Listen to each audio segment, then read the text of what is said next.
बिस्मिल्लाहिर्रहमानिर्रहीम। अस्सलाम वालेकुम। د رحمان بابا کلام به وایو. په ښادۍ ښاد شوی نه یم د هیچا، تور ټپ سوی یم په غم د هر اشنا. په ښادۍ ښاد شوی نه یم د هیچا. نو د دې مطلب دا نه دی چې رحمان بابا د بل په خوشحالۍ خفه کیږي، بلکې دنیا چې څه څیز ته ښادي وایي، رحمان بابا چونکه اهل نظر دی، صاحب نظر دی، علم والا دی، حکمت والا دی، هغه ته پته ده چې دا ښادیانې نه دي، دا مجازي ښادیانې دي، او دا چې دي فاني ښادیانې دي، او دا انسانان ورته خوشحالیږي، لکه دولت شو، شهرت شو، عزت شو، دې څیزونو ته انسانان خوشحالیږي، او رحمان بابا پې نه خوشحالیږي. هغه خفه کیږي چې دا خلک دا په څه پسې لګېدلي دي. نو په ښادۍ ښاد شوی نه یم د هیچا، تور ټپ سوی یم په غم د هر اشنا. نو رحمان بابا د دې اشنایانو غم وړی دی. دی چونکې مخلص انسان دی، انسان دوست دی، او د انسان سره محبت کوي، عشق دی، د الله عشق دی، د انسان عشق دی. نو دی خفه کیږي، دی غمي کیږي د دې انسانانو په حالت باندې چې دوی ولې په دې مجازي ښادیانو پسې لګېدلي دي، حقیقي ښادیان یې فراموش کړي دي. نو هغوی خوشحالیږي او دی سوځي، خفه کیږي. که زه تمه توقع له بله نه کړم، د بل تمه توقع کیږي له ما. نو د دنیا عجیبه یو مثال یې ورکو، لکه عجیبه خبره ده که نه، چې یو انسان د بل نه تمه توقع نه کوي، خو هغه بل د ده نه کوي. که دی د انسانانو نه مستغني کیږي، نو هغه د ده نه مستغني کیږي. مثال به موږ د سلطنتونو والو، یو سلطنت به هغه به پرامني، جنګ به نه کوي، خو بل په ورسره جنګ کوي. یو انسان به د بل نه تمه نه کوي، خو بل انسان به د ده نه تمه کوي. نو څه عجیبه خبره ده چې رحمان بابا په خپله د مخلوق نه مستغني دی، خو مخلوق د رحمان بابا نه مستغني نه دی. که زه تمه توقع له بله نه کړم، د بل تمه توقع کیږي له ما. که مې رور، که مې عزیز دی، که مې یار دی، واړه غواړي خپله مدعا، هر یو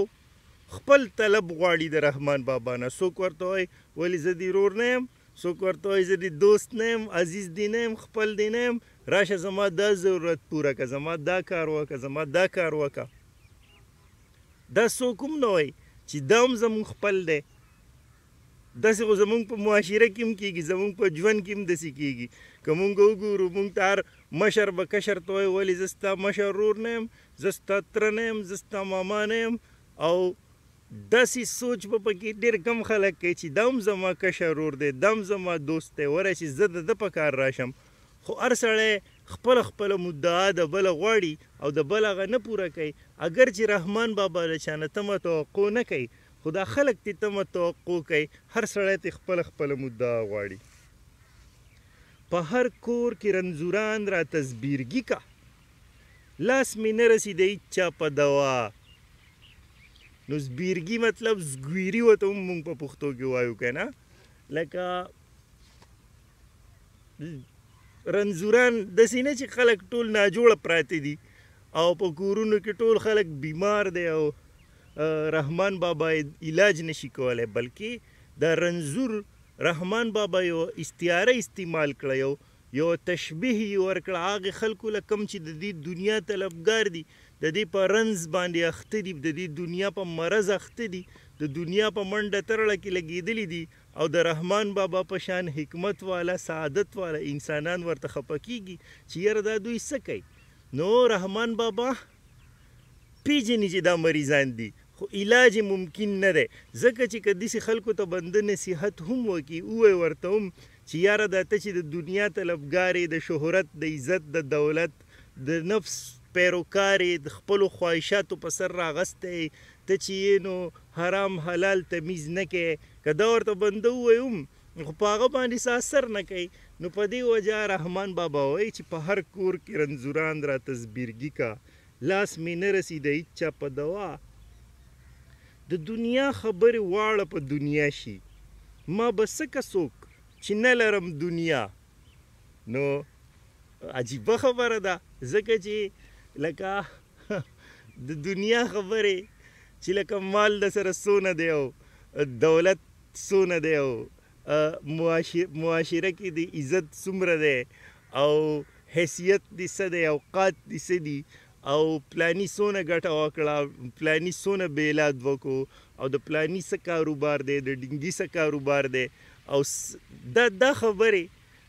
دا رحمان بابا دا نه کوي د سره د دنیا نشته او خلک چې دی هغه د دنیا په خبرو کې مست د دنیا په لانجو کې مست د دنیا په حساب کتاب کې مست نو په دې وجه په رحمان بابا څوک هېڅ هم نه کوي دی آیسولیټډ کړی دی یوازې پاتې کړی دی تنها کړی دی د دنیا خبرې واړه په دنیا شي ما به څکه څوک چې نه لرم دنیا که په کلي کې مې کور دی زه ګمان کړم چې کور نه دی دا مې ګور دی په صحرا یو خاصم څوک قبرونو له نه ځي ګور له او بل چې یو ګور په صحرا کې نو صحرا ته څوک څه کوي چې شګو ته ځي نو رحمان بابا ټیک د کور په کلي کې دی خو خلکو داسې یوازې کړی دی دنیا ورسره نشته که نه او بل حق پرست دی حق پسند دی حق ګو دی نو په کلي کې خلکو داسې یوازې کړی دی لکه د هغې کور نه یې ولا ګور جوړ کړی دی او هغه هم داسې ګور چې په صحرا کې یعنې څوک یې تپوس قدر هم نه کوي چې هلکه عبدالرحمانه ته څنګه یې ښه او لکه تنها کړی دی آیسولیټډ کړی دی یو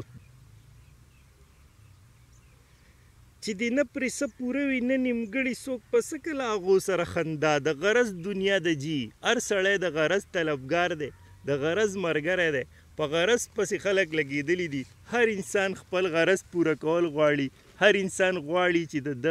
خواهشات د چې څه پکار دي چې هغه دته حاصل شي او هغې د اصول دپاره دی بیا د داسې خلکو سره تعلقات ساتي کوم چې د دغه غرضونه پوره کولی شي لکه دله دولت ورکولی شي عزت ورکولی شي د دنیا په منډو ترړو چارو کې ورسره ملګری کیدی شي په غلطو کې په روغو کې په ورانو کې رحمان بابا سره نشته دنیا ورسره نشته نو څوک به په ده څه وکړي دی خو د هېڅ چا هم په یو کار هم په کار نشي راتلی نه پې د چا کار نیمګړی دی نه پې د چا کار پوره دی د چا پې کار نیمګړی وی جو راغلی به پسې چې ورته به یې وی چې یاره زما دا کار پوره که د چا پې کار پوره وی جو وی به چې یاره دا رحمان خو زما ګوره دونه د کار سړی دی زما کار پې پوره دی خو د ده په ده باندې نه د چا کار پوره دی نه پې نیمګړی دی د ده سره دنیا نشته په دې وجه باندې چې د نه پې څه پوره وي نه نیمګړي څوک به څه کله هغو سره خندا نه خاندي ورسره څوک خبرې قدرې ورسره هم نه کوي چې هېڅ په ښه توښه و بله نه شي تر هغه اشنا بهتر دی نه اشنا نو چې ښه توښه دله نه شي درکولی ښه توښه یې یاده کړه ښه توښه به رحمان بابا په شان عظیم مفکر څه ته وایي ښه توښه به هغې ته وایي چې هغه یو بهتري هغه بهتر څیزي د انسانیت دپاره د معاشرې دپاره د روح دپاره د انسان د آخرت اخروي زندګۍ دپاره ښه توښه چې ستا داسې یو دوست دی چې د هغه د وجې تا ته ښه توښه میلاویږي تا ته ښه لار میلاویږي نیغه لار درته هغه وښیي نصیحت درته وکړي غمګسار دي شي هغه به د ښې توښې ملګری نو چې ښه توښه یې نه وي چې هېڅ په ښه توښه و بله نه شي تر هغه اشنا بهتر دی ناشنا نو د داسې اشنا نه خو بیا ناشنا بهتر دی په توده ځمکه استوګنه د مشکله څه به زیست شي د رحمان سره د چا نو زیست ژوند ته وایي رحمان توده ځمکه ده